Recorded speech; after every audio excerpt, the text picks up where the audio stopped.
118 झाडांची कत्तल केल्याप्रकरणी राजेंद्र हजारेंसह चौघांवर 1,22,00,000चा दंड निश्चित करण्यात आला असून 15 दिवसात दंड न भरल्यास त्यांच्या 7-12 उतार्यावर बोजा चढवला जाणार आहे। सलगर वस्ती परिसरात 54 मीटर रस्त्यालगत असलेल्या खाजगी जागेत 118 झाडे तोडण्यात आली। या प्रकरणी पोलीस ठाण्यात गुन्हा दाखल झाला होता। त्यानंतर महापालिकेनं जागा मालक राजेंद्र हजारे आणि शिवानंद पाटील यांना नोटीस बजावली होती। त्याची सुनावणी महापालिकेत झाली।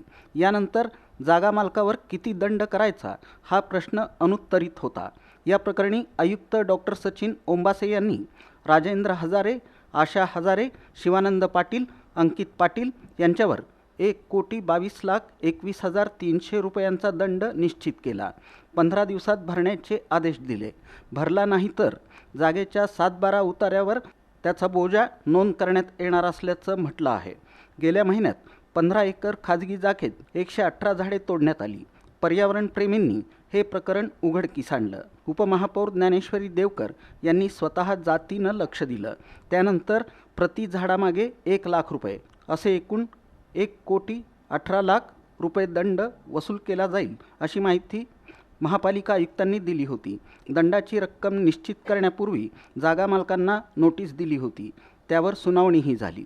प्रतिवृक्ष 1 लाख रुपये दंड आणि वृक्षांचं मूल्यांकन अशी एकूण सुमारे 1,22,50,000 रुपयांच्या कारवाईचा प्रस्ताव उद्यान विभागाच्या वतीनं प्राधिकरणासमोर ठेवण्यात आला होता।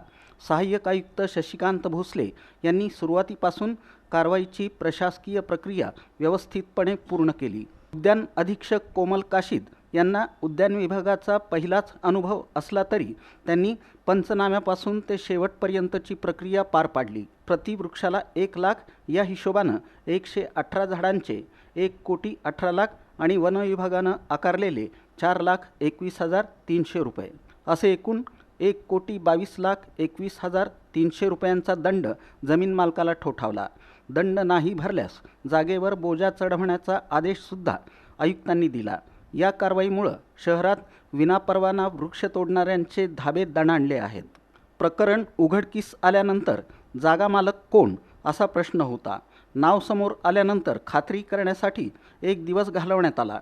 हा प्रकार आयुक्त पाहतच होते। चुकीच्या गोष्टींवर मी कारवाई करणारच अशी भूमिका घेत त्यांनी अधिकाऱ्यांकडून दररोज आढावा घेतला।